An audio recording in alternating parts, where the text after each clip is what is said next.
ठीक है, ચાલો બે ઉભા કપાવી ગયા. બસ નીચે નંબર્સ આવતા હોય તો ચાલુ થઈ ગયું. ઓ ચાલે છે 14, 15.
मार्गशीर्ष मास में, अधन मास में, मार्गशीर्ष गुजराती में मार्गसर, सब गोपियां छोटी छोटी बालिका के रूप में है, 7 साल 8 साल 6 साल, कात्यायनी व्रत करती थी कि उनको अच्छा पति मिले. तो अगले दिन रात से ही सब सामग्री पूजा की तैयार कर देती थी और सवेरे 4 बजे उठकर सब एक साथ में यमुना जी में स्नान करने को जाती थी. वहाँ स्नान करके यमुना जी के अंदर में जो मिट्टी है, गीली मिट्टी, उसमें से पिंडी बनाती थी.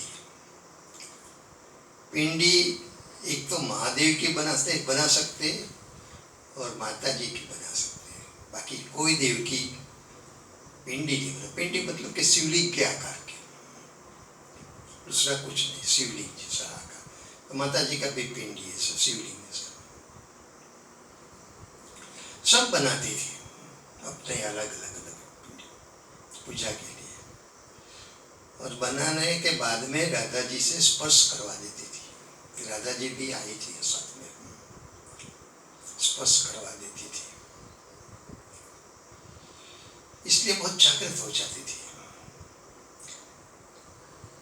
कात्यायनी माता भी बहुत प्रसन्न हो जाती थी कि जो राधा जी के एक संकल्प से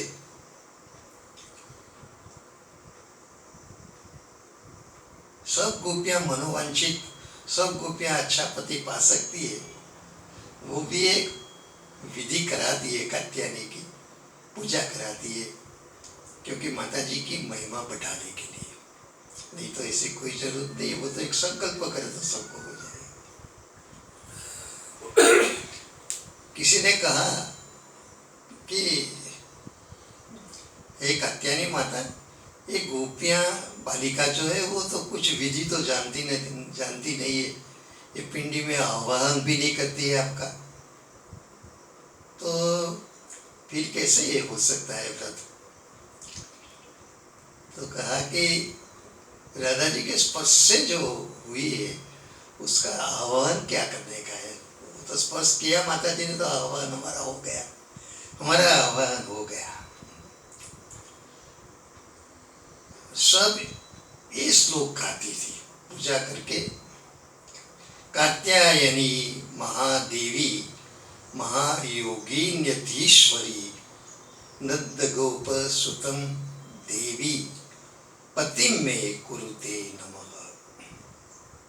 हे माँ कात्यायनी, हे महामाये, हे महायोगिनी, हे सभी देवियों की अधीश्वरी, जिसको पति के रूप में चाहती है उसका नाम प्रत्यक्ष नहीं लेती है गोपियां, इसलिए परोक्ष में कहती है नंद गोप सुतम देवी। हे देवी, नंद गोप जो है उसका पुत्र है, अर्थात कृष्ण। नंदराय का जो पुत्र है कृष्ण, वो मेरे पति बने, ऐसी प्रार्थना करती थी, माता जी से मांगती थी। कोई एक दूसरे को बताती नहीं थी कि अंदर में मन में क्या प्रार्थना करती है, लेकिन सभी कृष्ण को पाने के लिए, पति के रूप में पाने के लिए व्रत कर रही थी।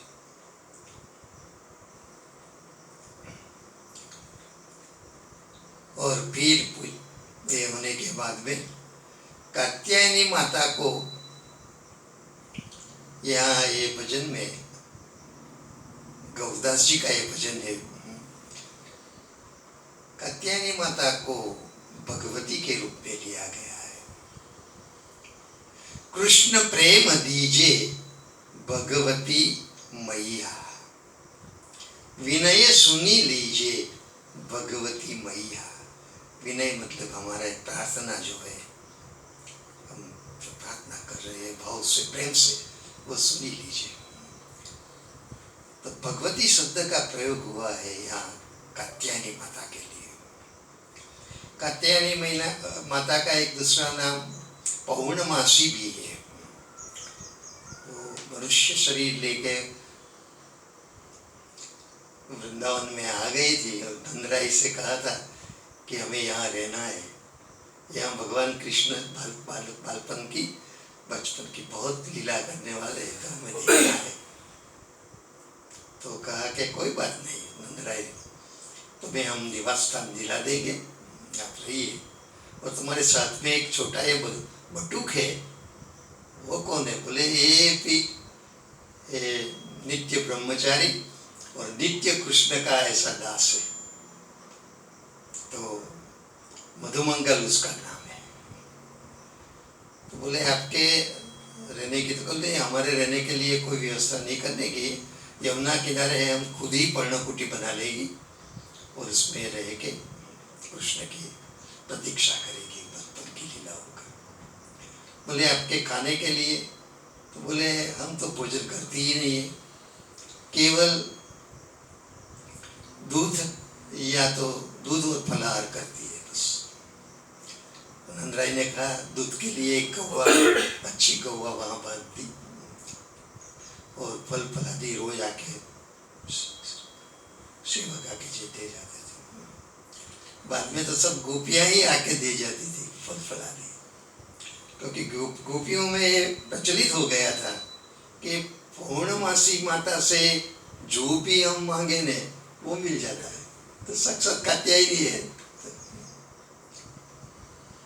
यहाँ भगवती शब्द कात्यायनी माता जी, या तो दूसरा नाम है पौर्णमासी माता जी के लिए लिया गया।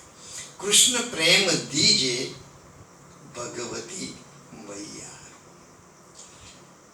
सब भक्त जो राधा जी से मांगते कहते हैं कि कृष्ण का प्रेम दो, वो लीला में राधा जी खुद ही माता जी की पूजा करके कहती है कृष्ण प्रेम दीजिए भगवती मैया। तो सब ये प्रार्थना करती है, हम लोग भी ये प्रार्थना लेंगे।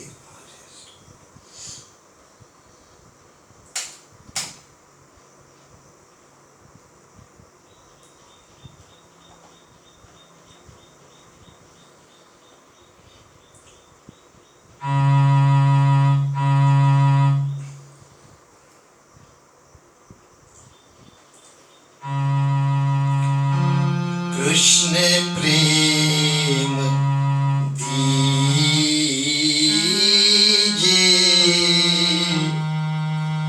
भगवती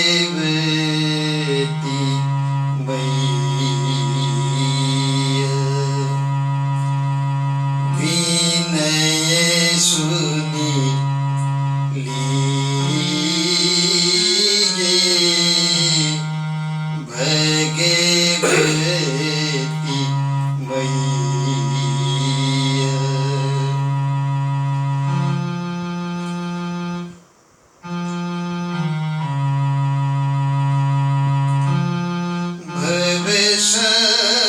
भवसागर में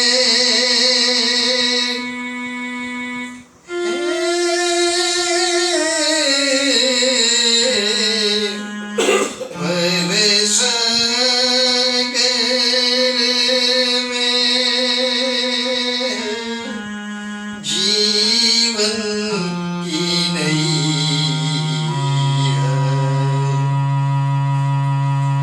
मझधार में है। मझधार में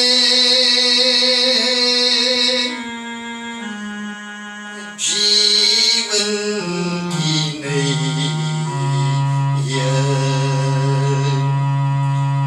कृष्ण प्रेम दीजिए भगवती मैया।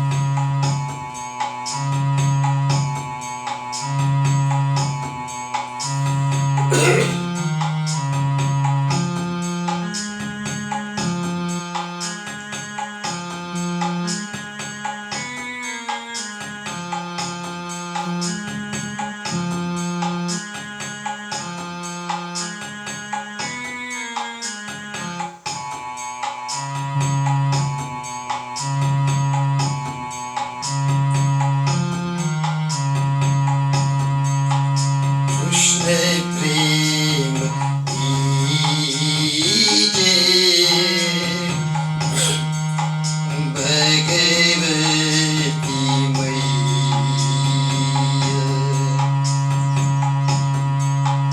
विनय सुनी लीजिए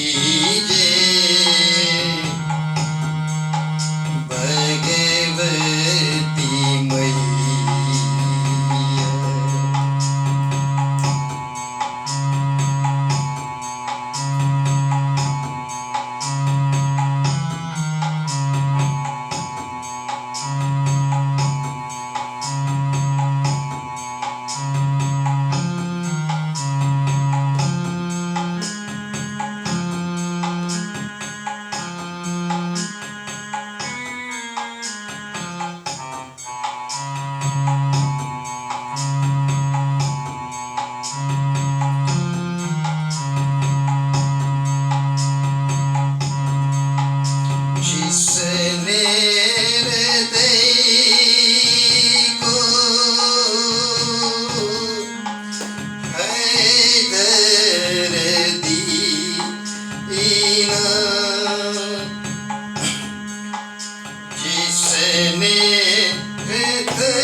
कृष्ण प्रेम देने वाली भगवती कात्यायनी पूर्णमौसी मासी माता की जय। आश्रम समन्वय वाले मुरली मनोहर लाल की जय। બહુ સુંદર પ્રાર્થના. મેં સાંભળી તમારી